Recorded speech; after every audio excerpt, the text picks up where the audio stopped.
Hey guys, this is Woody Wednesday.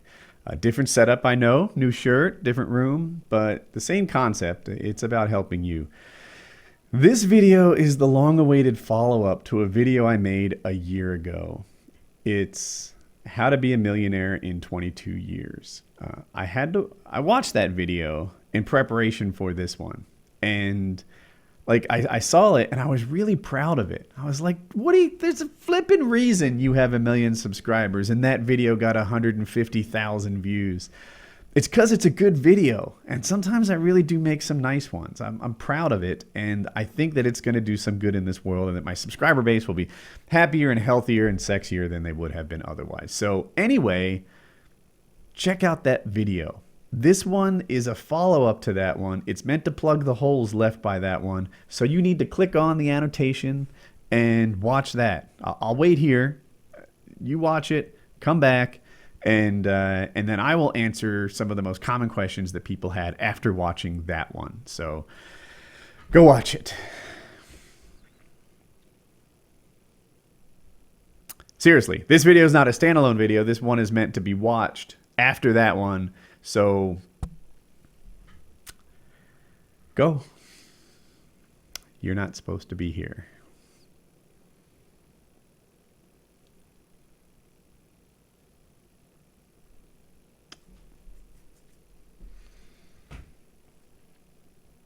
You gotta go. You gotta watch the videos. So I'll wait.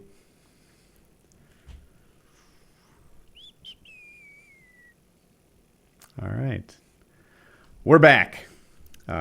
Like I told you, I'd still be here. So here's the scoop. Coming out of that video, there were two primary questions or criticisms. One was, Woody, how can I possibly set aside $1,000 a month, right? You know, like how can that's just not a thing that I could ever imagine doing. I need every dollar. The other question was, Woody, hey, I've got some money. I can do it. I'm motivated. I want to put this aside. I want to get it going, but I don't know what to do. You talked about it in principle, but like, what are the mechanics? Where exactly do I go to start putting my money aside and working my way towards my first million? So that's going to be the key focus of this video. Those two questions. First off, does the S&P 500 really return 10.05%? We have another year of details. Watch this. All right. This is my only overlay. Shut up.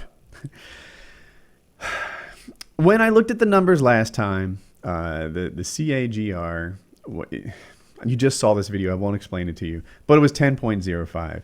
2014 numbers have come in since then, and it was an above average year. So great. You know, it's better than it was. It's better than a normal year. It was an up year. It makes my point even stronger, but I'm going to continue to use 10.05, given that that number was from a longer period. I guess this would be anyway, I'll use 10.05 because I used it before and I don't have a great reason.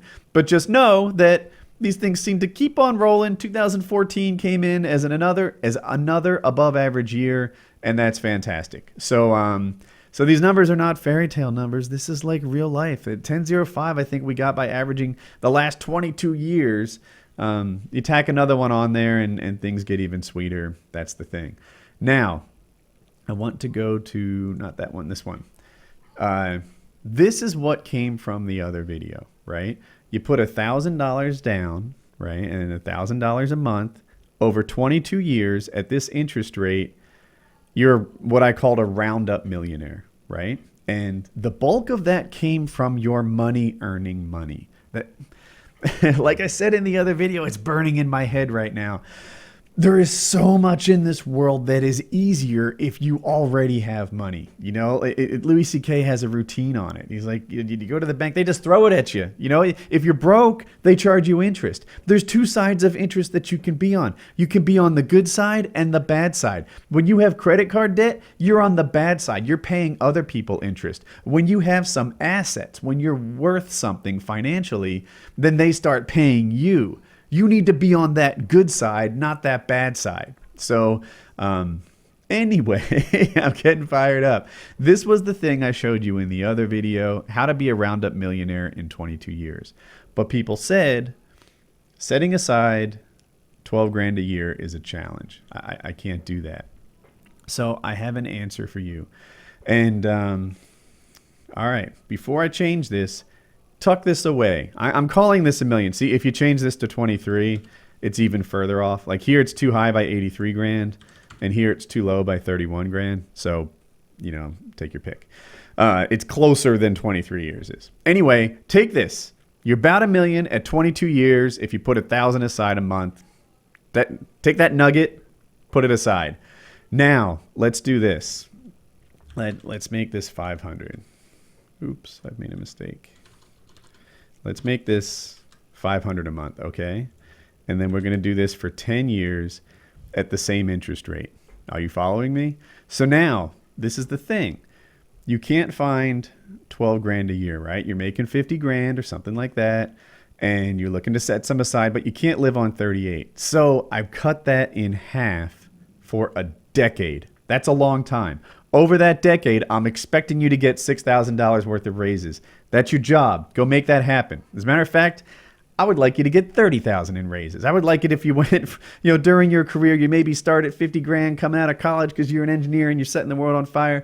And then 10 years later, when you're a senior engineer, I want you to be making 75 or 100 grand. But that's side topic. We've given you a decade at half savings, okay? And now you've got 60 grand set aside and 43 grand in interest, right? Your money has earned you some money.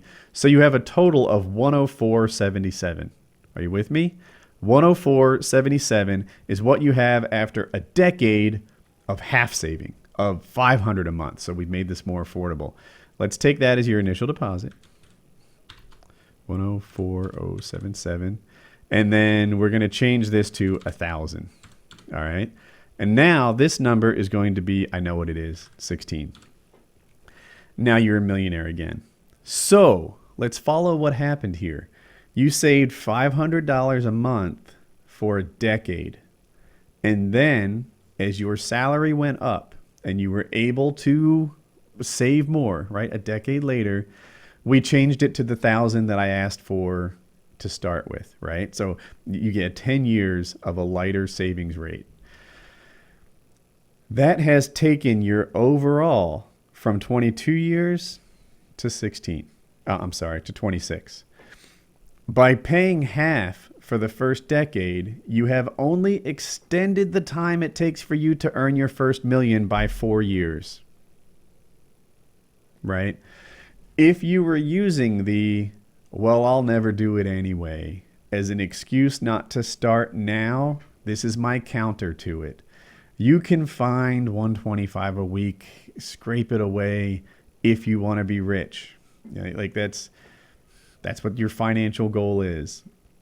And if you cut your savings in half for 10 years, then it only extends the amount of time for you to get your million by 4. That's not too bad.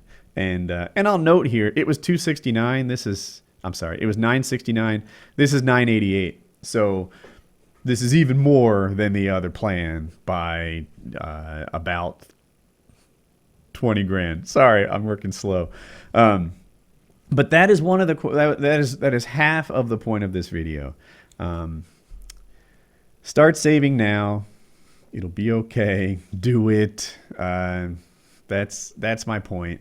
And even if you can't put aside the whole 1,000 right now, put aside something. If you're 16 and you have like a one-time deposit to make or something, it might be a really smart idea because, oh my gosh, let that money build. As you can see, like, look at this. This is your initial deposit and this is your interest. It gets to be at some point, your money's earning so much money that your deposit doesn't matter anymore. Like the $1,000 you put aside a month, you could even stop hurting yourself. Like once you get your first million, let that grow into 2 million without dinging yourself the 12 grand a year if it hurts, But the point is you need a lot of money so that money can earn money. And then life starts really uh, going on easy street for you, right? You know, the slides are greased, everything is nice, you're on wheels, you're not dragging. You have to just set some money. You have to get your money to grow first. And if you start at 16, then, you know, take this whole thing, right? If I'm saying it takes 22 years to be a millionaire and you start at 22, right, fresh out of college, then you'll be 44 when you're done. If you start at 16, oh my gosh, that's 6 years knocked off this thing. You know, that's a lot of money that could just grow upon itself if you can spare it. That's my point.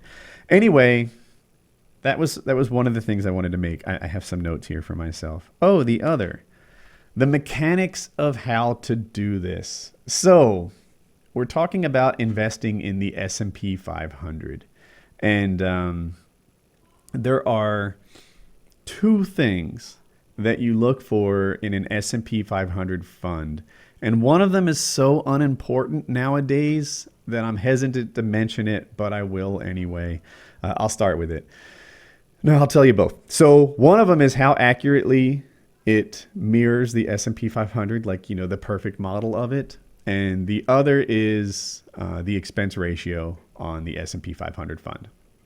So I'll talk about the accuracy thing. This is kind of an out-of-date criteria. There was a time back when I was young and Romans ruled the earth that it was different. Like the computer systems and the automated trading wasn't at a level. It was at a level that was a differentiator. Maybe your S&P 500 fund mirrored the index more perfectly than mine because you traded faster or more accurately, or you kept on top of it better. You know, as companies grow and shrink and issue more shares and things like that, these funds have to adjust their holdings to match what the index would theoretically hold.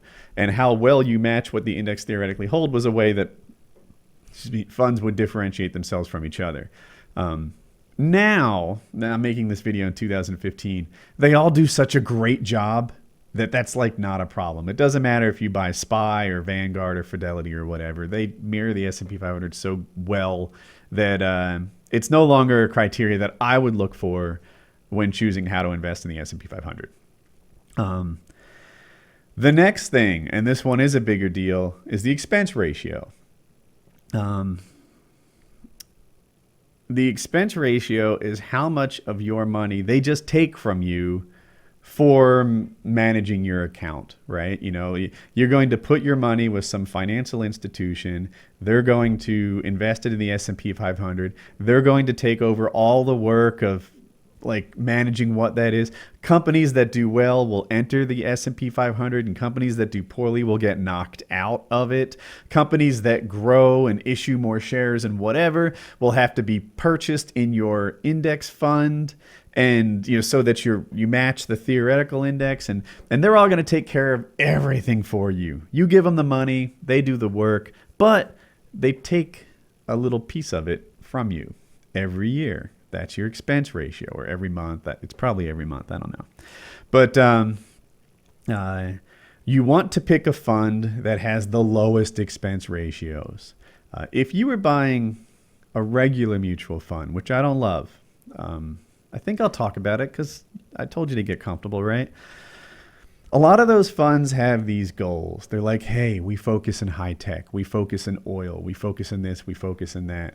And you're paying for somebody to make smart decisions on your behalf. They have a high expense ratio, right? They charge you what I think is a lot of money, like 3% of your holdings or something every year, so that you know, they can manage your money and invest it perhaps smarter than you would have on your own, or perhaps not. I'm going to bust those chops in a second. The S&P 500, on the other hand, all these funds do is compete with each other based on how cheap they can be. And the S&P 500 over time outperforms about 85% of mutual funds. If you see a mutual fund that's outperforming the S&P 500, check out how old it is, right? If it's a 3-year-old fund and it beat it, I don't care. I'm not impressed, right? 3 years old, I want to curse at it. I got all these bad words in my head. Screw your 3-year-old fund acting like you have a track record. You haven't experienced the different markets. And it's not even about how old it is, right? We've been in a good market now since about 2009-ish, going off my foggy memory. So like, if you have a fund that's 6 years old, all you've proven is that you do well in good markets, right? Let's say hypothetically that it's 2008 as I'm talking to you. It's not, but let's say that, like the stock market sucked from like 2001 to 2008. Like we kind of came off that .com crash, and the 9/11 hurt our finances. And around 2008, it got at its worst. If you have a fund that beat the index in those years, even though that's 7 years, that's only one kind of market. I need to see you what you can do from 2000 to 2015. At least then I've seen you have two different kinds of markets, and there's plenty of markets, right? There are markets that stagnate for a while. There are markets that boom, that pop, that whatever. The S&P 500, when I look at its numbers, I know how it trends over all the markets that we'll face. Your mutual fund, if it's less than 15 years old, then I don't really know how it does. And 85% of them lose to the S&P 500. If you want to take those odds, I mean, if you like crappy odds, play the lottery too. All right, I'm fired up.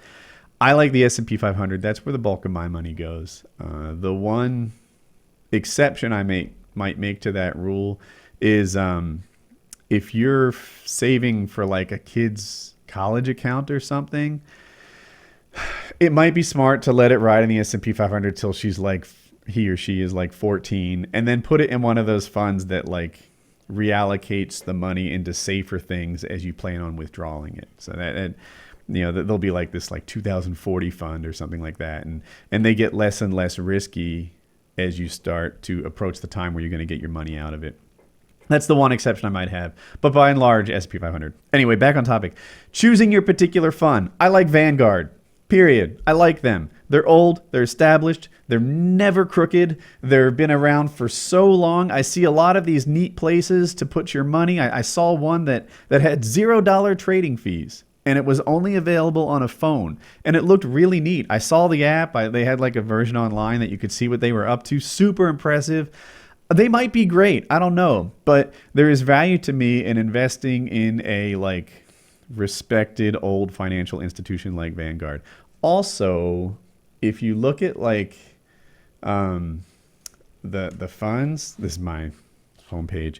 I'm typing in here best S&P 500 index fund. That's the search I did, right? And here's one. It's from 2015. This is pretty current. They like the Fidelity Spartan, whatever. Here, look at this. So there's the Spider, which I'm going to tell you about. Here's the Vanguard Institutional Fund, the Vanguard 500 Index, the Fidelity Spartan, and some others. These are their 5, right? These are the 5 that they like. If you bounce around on any of these things, Market Watch, this link is blue. I don't know what it's going to say. Vanguard. These are not all S&P. Stop clicking on that. These are not all S&P 500 funds. But if you Google around, and I invite you to do it, here, best S&P 500 funds, keeping the low cost, index tracking, that was a thing that I mentioned. Vanguard, Fidelity, Schwab. So Vanguard seems to be on the top of almost every list. And the reason is simple. How do I get back to my favorite page? The reason is simple. They always seem to be the cheapest. Now, like I said, like how accurately indexes and how cheap it is, Vanguard crushes it on how cheap it is, and that's why I put my money there. It's a commodity type thing. Probably most of you know what a commodity is, so forgive me if I insult you with this, but a commodity is a thing where they're all the same. Oil is a commodity. Corn is a commodity. You know, I don't know. You could probably name some on your own. You know, cotton might be a commodity. There are things where it doesn't really matter if I buy oil from this guy or that guy. It's all the same oil.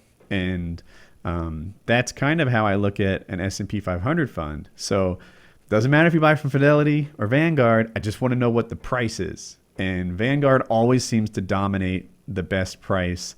And that combined with they do really well in terms of like respect and that no bailouts and nonsense like that. I like them. Fidelity is a really good second choice. So I went to Vanguard to sign up, and it takes a little bit, but here, I'm just going to go to Vanguard.com. Keeping a special eye on, you'd go here because you're a personal investor, right? Some of these other things, institutional investors, that's not you. You're not a financial advisor. You might think retirement plan participants, but really this was about is if you're in your employer's if you're in your employer's retirement plan and they go with Vanguard, right? Vanguard, Fidelity, etc. They all compete for your company's business that manages retirement accounts.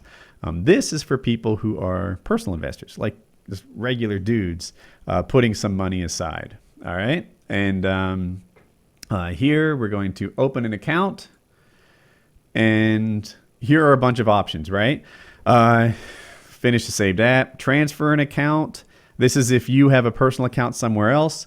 Roll over an employer-sponsored retirement plan account. That's not the one either. That is like maybe you have something with an employer and you left them. Like I actually have this situation. I've got a bunch of money in an old employer's retirement account. I'm happy with the way they do things over there, so I haven't pulled it out. But if I wanted to roll that into here, I would choose this, and I would start a new account. On a side note, if you do roll over your retirement from some other account, it can't go to you. It has to go from that account, that retirement account, to your new retirement account.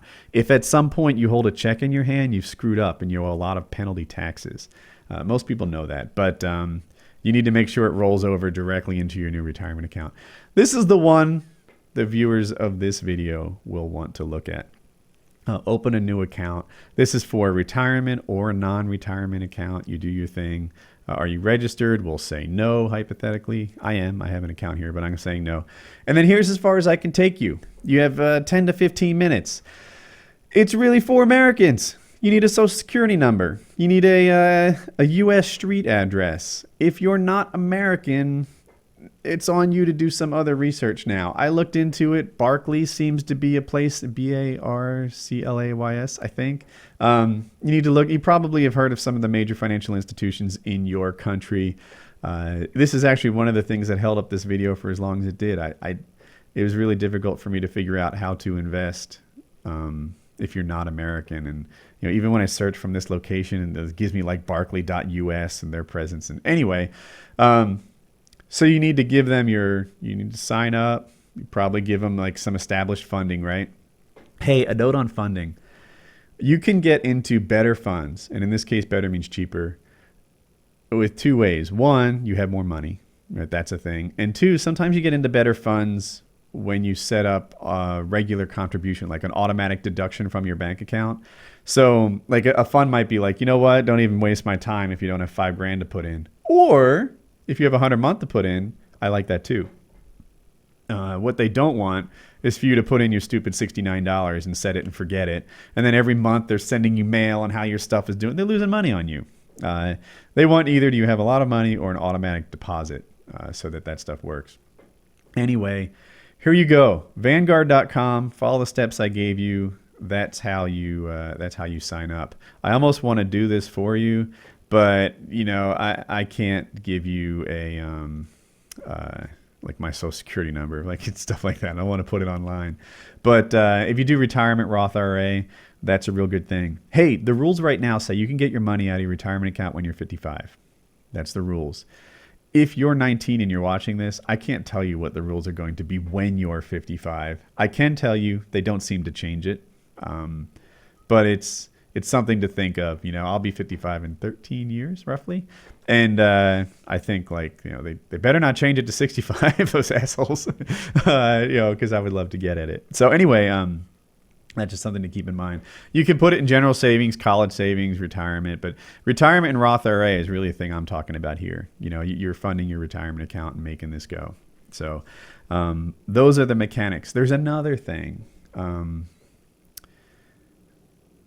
If for some reason, maybe you have an account and you can't buy an S&P 500 index fund, or maybe you've got some cash into some other, you can't, if you have an account with USAA, for example, that's an American in a financial institution. They're a bank and they do stocks and bonds and stuff. If you have an account with USAA, you can't buy a Vanguard fund. But pretty much every account lets you buy stocks. And the S&P 500 is traded like a stock. It's called SPY. SPY is the ticker symbol. SPY. And these things are called spiders. Yeah, you can see that. So, like here's a stock chart from the 90s on this thing. This is what the S&P 500 did. So, I want to compare a spider to an S&P 500 index fund. They are essentially the same thing. Period. The expense ratio on a spider is currently identical to the expense ratio on the Vanguard S&P 500 fund. But there's a trick. The expense ratio is how much it costs. I've talked about how much it is. It's like 0.18, I think. And it's been at that forever. It should go lower because they get more efficient at it all the time. But whatever. The expense ratio is 0.18. And the expense ratio on SPY or Spider. Spider is SPDR, S&P Depository Receipts, I think. I hope I get this right. And the expense ratio is identical, but there's a hitch, and that hitch is usually when you buy and sell stocks, there's a fee. A low fee is like $5. I told you there's that one mobile app that has a $0 fee.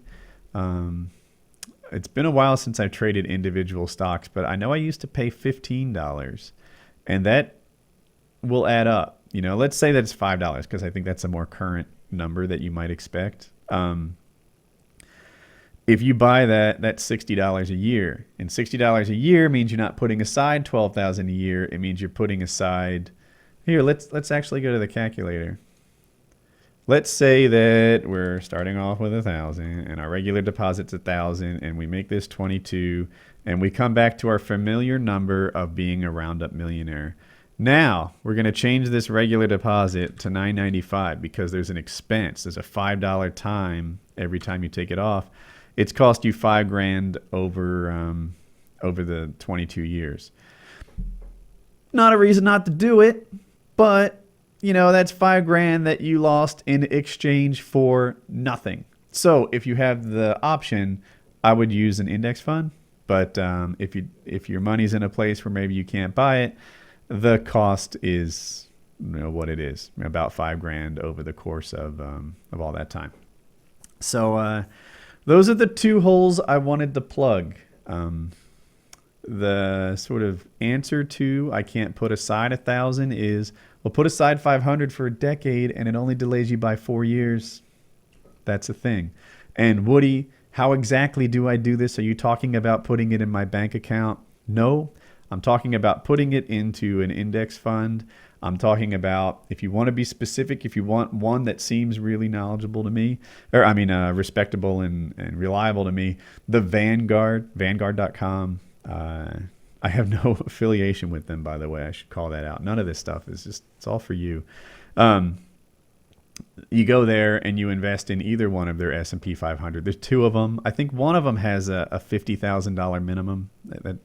That's, I feel like an asshole. That's the one I'm in. But they're both about the same. I think the other one's just a tiny bit cheaper or something. I don't know. But you can pick either one. They're both great, and they're both world beaters. And go to Vanguard.com, set up your Roth IRA, put your money in, and put it there on a regular basis, and it's going to grow. It's going to be flipping awesome, and you're going to get rich. That's how you get rich slow. So I hope you guys enjoyed the video, and if not, then check it out. Oh, by the way, I have a whole bunch of these Woody Wednesday things. This is the first finance one. They're usually about life and happiness and stuff.